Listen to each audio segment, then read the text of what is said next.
Lesson number 2 exercise 7.1 में कुछ questions को सॉल्व करेंगे।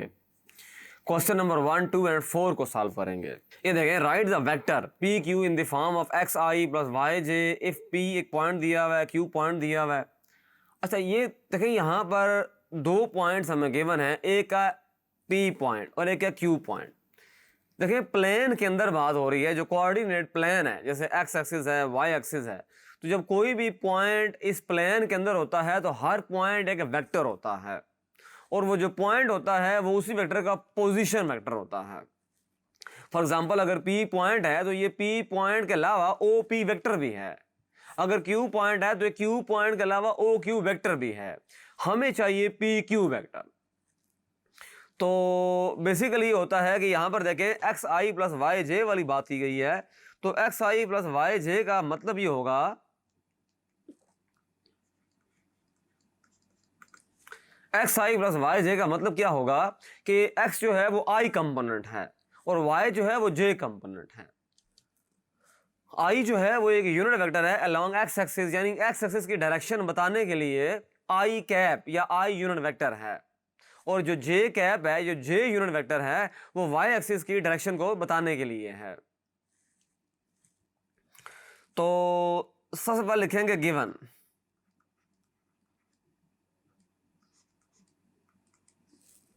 गिवन क्या है? एक पी पॉइंट है 2,3। तो यहां से मैं इसको लिख सकता हूं ओ पी वेक्टर। तो 2i प्लस 3j कर देंगे। आई हुड डाल देंगे, जे के ऊपर भी हुड डाल देंगे, ताकि ये बेसिकली ये पॉइंट था, 2 जो है वो एक्स कोऑर्डिनेट है और 3 जो है वाई कोऑर्डिनेट है। तो ये 2i प्लस 3j हो जाएगा। 2 जो है वो अलोंग एक्स एक्सिस है और 3 जो है वो अलोंग वाई एक्सिस है। अलोंग एक्स एक्सिस आई हुड या आई कैप, अलोंग वाई एक्सिस जे हुड या जे कैप। अच्छा, दूसरा जो पॉइंट है हमारे पास, देखें, वो क्यू पॉइंट है। वो देखें, वो इस तरह से है। तो यहां से आप ये कर सकते हैं,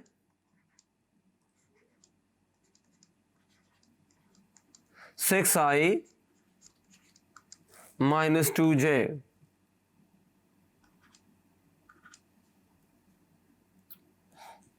ये सिंपल बात है। अच्छा, अब टू फाइंड, तो क्या चीज फाइंड करेंगे? हमने जो चीज फाइंड करनी है उसको लिखेंगे। हमें वेक्टर चाहिए पी क्यू। पी पॉइंट है, क्यू पॉइंट है, पी क्यू वेक्टर हमें चाहिए होगा। तो वो फार्मूला हम जानते हैं बाय डेफिनेशन, बाय फंडामेंटल जो लॉ ऑफ वेक्टर्स हैं उनके मुताबिक वो ये बनता है formula, O Q vector minus O P vector होगा। इसका मतलब ये हुआ कि जो पी क्यू वेक्टर होगा, फिर वो ओ क्यू वेक्टर लिखिए, जरा लिख दे O Q vector, 6i minus 2j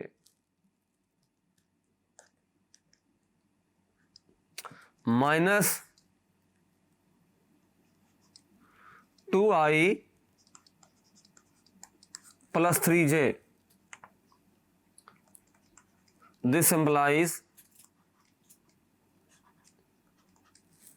P Q जो वेक्टर है वो है 6i माइनस 2i। अच्छा, आई कंपोनेंट के साथ ऑपरेट होगा, जे कंपोनेंट के साथ ऑपरेट होगा। तो 6i में से 2i निकाल देंगे और माइनस 2j में से फिर बहरहाल निकालना पड़ेगा 3j। ये देखें, ये सिंपल हो गया। तो ये आएगा 4i माइनस 5j। ये आ गया। सिचुएशन को इस तरह से थी, अगर इसके डायग्राम को देख लिया जाए तो बेसिकली ये होगा, अच्छा ये ओरिजिन है, ये x हो गया, ये y हो गया। सिचुएशन ये है कि अगर मान लिया जाए तो जो पहला पॉइंट है 2,3 वो x का 2 और y का 3 यहाँ बन रहा है पॉइंट। अच्छा दूसरा पॉइंट है 6,-2, x का 6 y का -2, ये देखें इधर बन रहा है।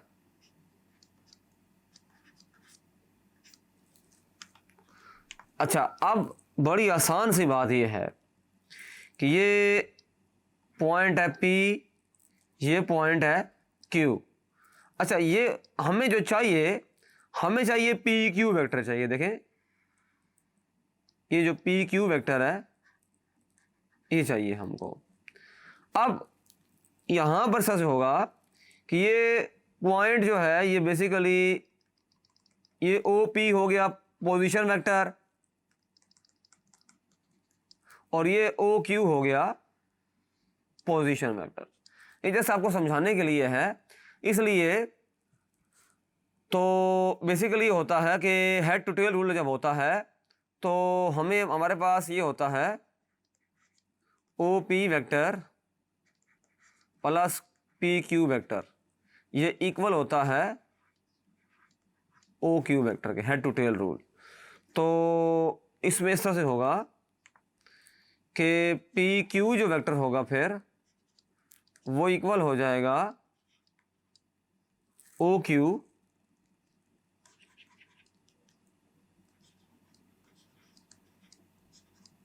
Minus OP। ये रीज़न थी ये लिखने की, इसका बकायदा प्रूफ है बुक में दिया हुआ है। जस्ट मैंने आपको समझाने के लिए ये डायग्राम और ये एक्सप्लेन किया है। क्वेश्चन हमारा यहाँ तक कंप्लीट है, ये जस्ट एक नोट के तौर पे आपने माइंड में रखना है। अच्छा इसमें हम ये करेंगे कि मैग्नीट्यूड फाइंड करेंगे। मैग्नीट्यूड जो होता है वो लेंथ ऑफ द वेक्टर होता है, बड़ा आसान फार्मूला होता है।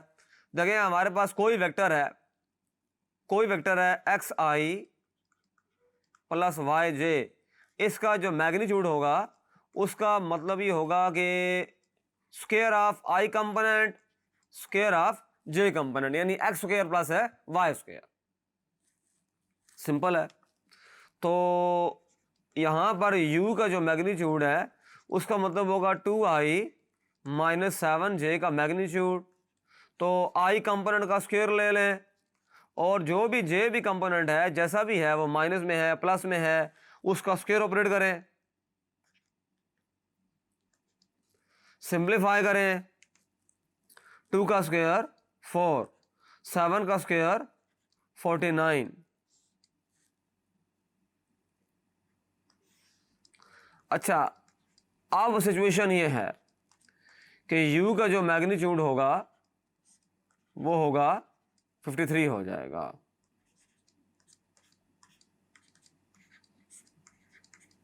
ये आ गया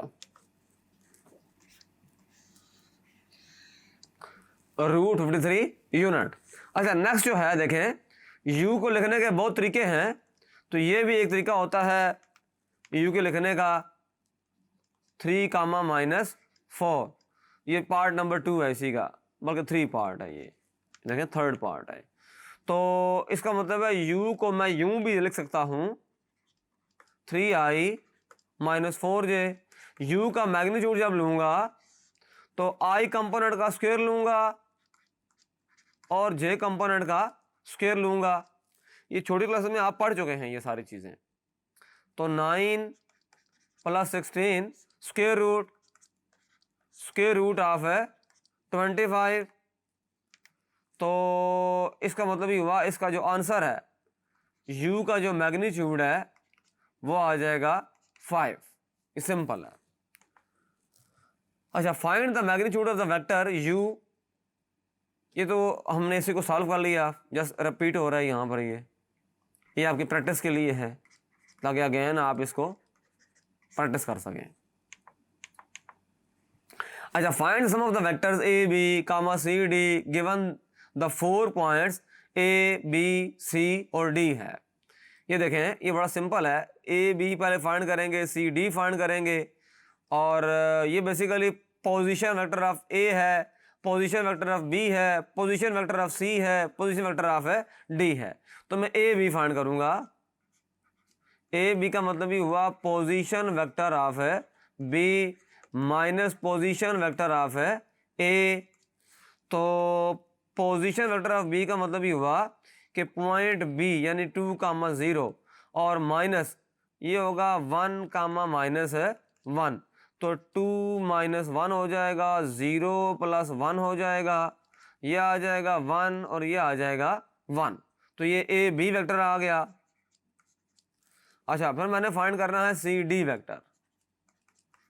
तो position vector of D, position vector of C. तो कर दें इसको, डी लिख दें यहाँ पर, पॉइंट डी लिखें, -2 2। अच्छा, सी क्या है देखें, -1 3। अच्छा, -2 + 1 हो जाएगा, 2 - 3 हो जाएगा, तो -1 -1। तो ये चीज़ आ गई हमारे पास। अच्छा, अब ए बी और सी डी का सम कहा हुआ था उसने, तो ए बी वेक्टर को मैं ऐड करूंगा सी डी वेक्टर में। तो ए बी वेक्टर को लिखें जरा, 1,1 प्लस सी डी वेक्टर लिखें -1, -1। तो 1 - 1 1 - 1, पहला कंपोनेंट पहले के लिए, दूसरा कंपोनेंट दूसरे के लिए, तो ये 0,0। तो इसका सम जो है वो एक 0 वेक्टर आ गया। आई कंपोनेंट भी 0, जे कंपोनेंट भी 0 हो गया। तो इस लेसन में हमने जो बेसिक क्वेश्चंस हैं वेक्टर्स के लिहाज से उनको सॉल्व किया। Thank you.